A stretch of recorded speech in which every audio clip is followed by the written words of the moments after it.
I was watching closely. The woman gently placed her hand on the old man's back, and he stopped searching. They both left the cemetery, and I stood there, trying to catch my breath. I didn't dare look at the gravestone they visited, but now I wish I had.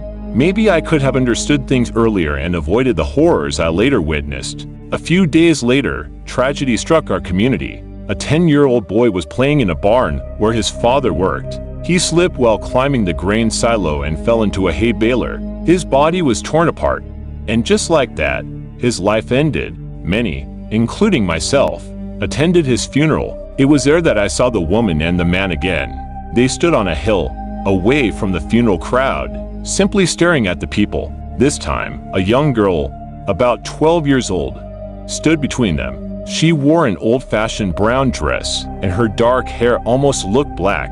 Her face was pale, and she appeared very sick. Even from a distance, I could swear her eyes were milky white, just like what I assumed was her grandfather's. The three never joined the crowd and never took their eyes off the closed casket. After the service, my boss told me we had to fill in the grave. It was unexpected, but it paid an extra $4 an hour, so I didn't mind. We worked all day until the sun set and the moon rose. When we finished, my boss offered me a ride home, but I said I'd walk since it was a nice night. When I peeked over the ridge, my blood froze. Standing there were the mysterious veiled woman and her companions. They stood and watched as the woman knelt before a grave. It took me a moment to realize it was the little boy's grave, the one we had just filled. I was about to confront them, but I stopped myself. Maybe they were just mourners who wanted to pay their respects when it was less crowded. That was the excuse I told myself because I didn't want to admit I was simply afraid of them. Unfortunately, my reasoning was flawed, and my fear was justified. The strange woman began stroking the dirt while speaking in a foreign language I couldn't identify. She raised her hands to the sky as if in prayer and then lifted her veil for the first time. She was too far away to see clearly, but my curiosity got the better of me. I grabbed my phone's camera and zoomed in on her face. What I saw made me almost drop my phone in terror. This woman was not human, at least not anymore. Her skin was dull gray and covered in sharp ridges. Flesh was missing in several places, revealing not muscle but jet black soil. The dirt seemed to pulse as if something moved within it.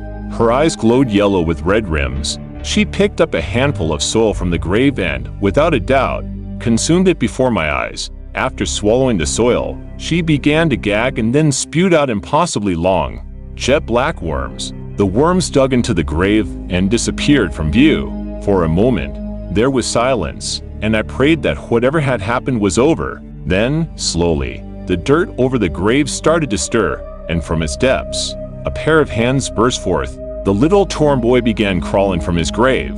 His skin was milky white, and his eyes matched. His shredded torso emerged, and I was horrified to see hundreds of those long worms wiggling within the gaps. They lengthened and multiplied until the gaps were filled, and new flesh formed over them. The boy fully rose from his grave and walked over to his new mother, who embraced him in a big hug. I couldn't comprehend what I was witnessing. Every bit of logic and reason I lived by was crumbling. I couldn't stop myself from letting out a small whimper, and the woman heard me. She slowly looked up directly into my camera. I could feel those cold yellow eyes drilling into my soul. Before I could react, the camera showed nothing but a cold white face. I bolted backward to see the daughter had crawled toward me in an instant. She moved forward with jerky, centipede-like movements. The father and son followed, shambling toward me without a word. The mother came behind them and raised both of her hands. All at once, the others stopped moving. That's when it clicked. Those jerky movements reminded me of marionettes,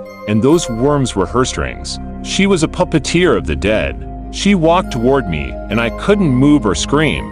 I was frozen with fear. She stood before me, almost nose to nose. I could see those horrific worms crawling in the dirt on her face. Every vein on her face and arms was visible, pulsing with the parasites. She reached out and stroked her finger down my face. Her touch was cold as ice, and I winced. I saw a worm in her face reach out toward me, and all I could think was, don't let it touch me, kill me, torture me, but never let one of those things touch me. As if on command, she withdrew her finger. She stared at me for a moment and then gave a macabre smile that will haunt my nightmares forever. She raised her finger to her lips and said, shhhhh. All at once, the other members of her family did the same. I closed my eyes and nodded. I didn't dare open them, but I could hear the fiends walk past me. I heard their decaying flesh squish, their bones snap as they moved. When the horrible sound stopped, I finally opened my eyes and found myself alone. The next morning, I called my boss and told him I quit. He probably thinks I'm just another lazy youth, but I don't care. Let him think whatever he wants. I will never tell anyone the truth of what happened. I know that if I open my mouth, one of those worms will wiggle down my throat, and I'll be gone. Every time I see a graveyard, I can't help but wonder how many bodies remain buried. I no longer know what awaits us beyond the veil of life, but I do know one thing: when I die, do not put me into the ground. Burn my body to dust. That's the only way I will truly rest in peace.